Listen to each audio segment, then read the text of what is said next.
Hello dear my student, मैं आशा करता हूं कि आप लोग इस बार बोर्ड परीक्षा में सफल हों और अच्छे अच्छे अंक प्राप्त करें। तो जितने बच्चे हिंदी का पेपर देने वाले हैं तो ये वीडियो अंत तक देखें। मैं आज आपको बताऊंगा यदि आपको हिंदी में कुछ नहीं आता है तो पास कैसे हों और आपकी परसेंटेज कैसे अच्छी बने। प्यारो बच्चों, यदि आपको हिंदी में कुछ नहीं आता है तो मैं आपको एक ट्रिक बताता हूँ। क्लास 10 जो आपका पेपर 70 अंक का होता है तो आपके 70 में से 55 या 60 अंक ला सकते हो। यदि आप वीडियो को अंत तक देखोगे तभी आपके 70 में से 55-60 अंक ला सकते हैं। यदि आपको पेपर में कुछ नहीं आता है तो आपको सबसे पहले जो 70 नंबर का पेपर होता है वो दो भागों में बट जाता है, ऑब्जेक्टिव प्रश्न में और सब्जेक्टिव प्रश्न में। तो ऑब्जेक्टिव प्रश्न की मैं पहली ट्रिक बता रहा हूँ। पहली ट्रिक OMR क्वेश्चन की है। ये आपके उसमें 4 ऑप्शन दिए होते हैं A, B, C, D। तो उसमें से आपको पहला नंबर A और B पर आपको सही करना है। यदि आपको प्रश्न में से यदि आपको दिख रहा है A और B पर आपको सही करना है, ये आपका 99% सही होगा। प्यारो बच्चों, मैं आप लोगों से एक निवेदन करता हूँ, यदि आप चैनल पर नए हो तो चैनल को सब्सक्राइब कर दें और वीडियो को लाइक कर दें। दूसरी ट्रिक, यदि आपको OMR प्रश्न में इनमें से सभी दिख जाए तो आपको इनमें से सभी पर टिक लगाना है, ये भी 100% सही जाएगा।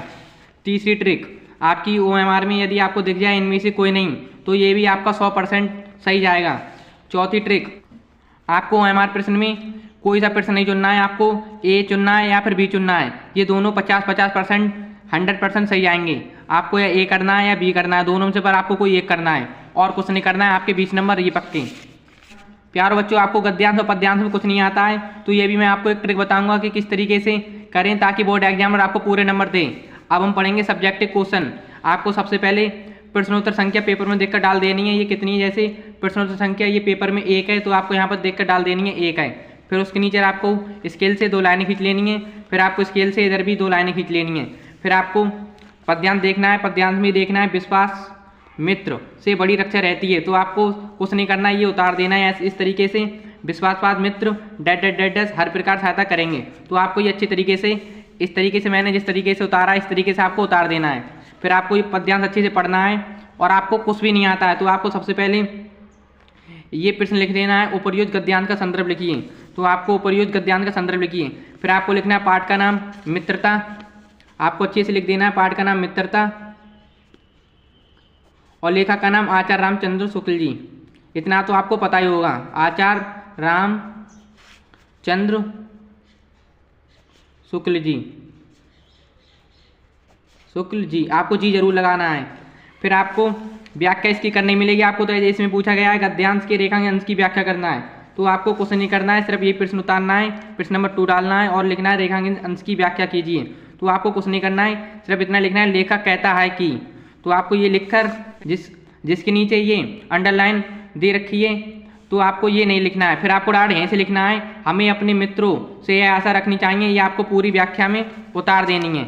ये आपको यहाँ पर पूरी व्याख्या में ऐसे करके इसमें उतार देनी है और आपका एक भी नंबर नहीं काटेगा बोर्ड एग्जामिनर और आपके पूरे 6 नंबर आपके ये पक्के।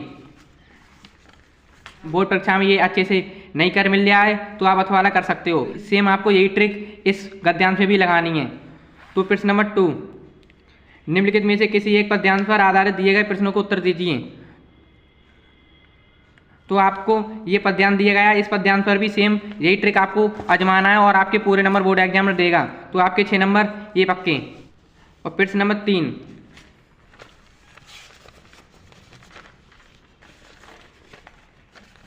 फिर आपको ये पद्यांश भी सेम इसी तरीके से कर देना है। जैसे प्यारो बच्चों, प्रश्न नंबर 3, निम्नलिखित में से किसी एक संस्कृत गद्यांश के संदर्भ सहित हिंदी अनुवाद कीजिए। जैसे ये संस्कृत में गद्यांश पूछा गया है तो आपको कुछ नहीं करना है, मैं आपको एक ट्रिक बता रहा हूँ, इस तरीके से आप लिख दोगे तो आपके पूरे 5 नंबर ये पक्के। तो प्यारो बच्चों, मैं आप लोगों से एक निवेदन करता हूँ, यदि आपने चैनल को सब्सक्राइब नहीं किया तो आप चैनल को सब्सक्राइब कर लें और वीडियो को लाइक कर दें। तो आपको कुछ नहीं करना है, सबसे पहले आपको स्केल से 2 लाइनें खींच लेनी है। फिर आपको प्रश्नोत्तर संख्या पेपर में देखकर डाल देनी है, कितनी है 3 है तो आपको 3 लिखकर डाल देनी है। इसके नीचे आपको अंडरलाइन करनी है। फिर आपको ये गद्यांश देखोगे, वाराणसी सुप्रयात प्राचीन नगरी, तो आपको यहाँ पे लिखोगे वाराणसी सुप्रयात डैश बहुप्रसंति। तो आपको ये बहुप्रसंति है, इस तरीके से आपको लिखना है। फिर आपको ये संदर्भ पूछा गया है, इसमें ये संदर्भ, फिर आप यहाँ पे लिखोगे संदर्भ, इसके नीचे आपको ये लाइन खींचनी है। फिर आपको कुछ नहीं लिखना है। फिर आपको इसी में आंसर दिया है वाराणसी, ये आपका आंसर है। तो आपको लिखना है प्रस्तुत गद्यांश हमारी पाठ्य पुस्तक हिंदी के खंड खा, तो आपको ये वाराणसी है, आपको ये ब्लैक पेन से लिख देना है, ऐसे वाराणसी पाठ से लिया गया है। तो आपके 2 नंबर ये पक्के। फिर आपको हिंदी अनुवाद में कुछ नहीं करना है। यदि आपको हिंदी अनुवाद नहीं कर मिल रहा है तो मैं बता रहा हूँ किस तरीके से करें। तो आपको हिंदी अनुवाद में ये लिखना है, जैसे पढ़ना है वाराणसी सुप्रख्यात प्राचीन नगरी। तो आप कुछ नहीं करोगे, बस आपको ये करना है वाराणसी बहुत प्रसिद्ध नगरी है, जैसे वाराणसी बहुत प्रसिद्ध नगरी है। तो आपको ऐसे यही इसमें पूरा डैश डैश करके आप उतार दोगे, तो आपके पूरे 5 नंबर ये पक्के। आपको इसी तरीके से ये अथवा वाला गद्यांश करना है। फिर प्रश्न नंबर 4, निम्नलिखित में से किसी एक संस्कृत पद्यांश का संदर्भ सहित हिंदी अनुवाद कीजिए। तो आपको सेम इसी की तरह यही ट्रिक इसमें भी अपनानी है और आपके 5 नंबर ये पूरे पक्के। फिर प्यारे बच्चों प्रश्न नंबर 6, इसमें पूछा है का दिए गए लेखकों में से किसी एक लेखक का जीवन परिचय देते हुए उनकी एक प्रमुख रचना का उल्लेख कीजिए। जैसे ये 5 नंबर में पूछा गया है आपका जीवन परिचय, तो आपके पूरे 5 नंबर ये पक्के। मैं जिस तरीके से बता रहा हूँ आप इस तरीके से जीवन परिचय लिख देते हो। यदि आपको जीवन परिचय याद नहीं है फिर भी लिख सकते हो। जैसे आपको आचार्य रामचंद्र शुक्ल जी का मैं लिख कर बता रहा हूँ आपको, तो आपको कुछ नहीं करना है। सबसे पहले आपको स्केल से 2 लाइनें खींच लेनी है, फिर आपको प्रश्न संख्या पेपर में देख कर डाल देनी है 6 है। फिर आपको ऊपर जिस लेखक का आप जीवन परिचय लिख रहे हैं उसका आपको ऊपर नाम लिख देना है आचार्य रामचंद्र शुक्ल जी। फिर आप जीवन परिचय लिखोगे, इसके नीचे अंडरलाइन कर देनी है। फिर आप कुछ नहीं करोगे, फिर आपको लिखना है यहाँ पर ऐसे करके नाम आचार्य रामचंद्र शुक्ला, आचार्य शुक्ल जी, आपको ये कर देना है इसमें। फिर जन्म, इनका जन्म कब हुआ था आचार्य 1884 ईस्वी, ये आपको करना है। फिर माता का नाम विभासी, पिता का नाम आपको लिखना है चंद्रबली,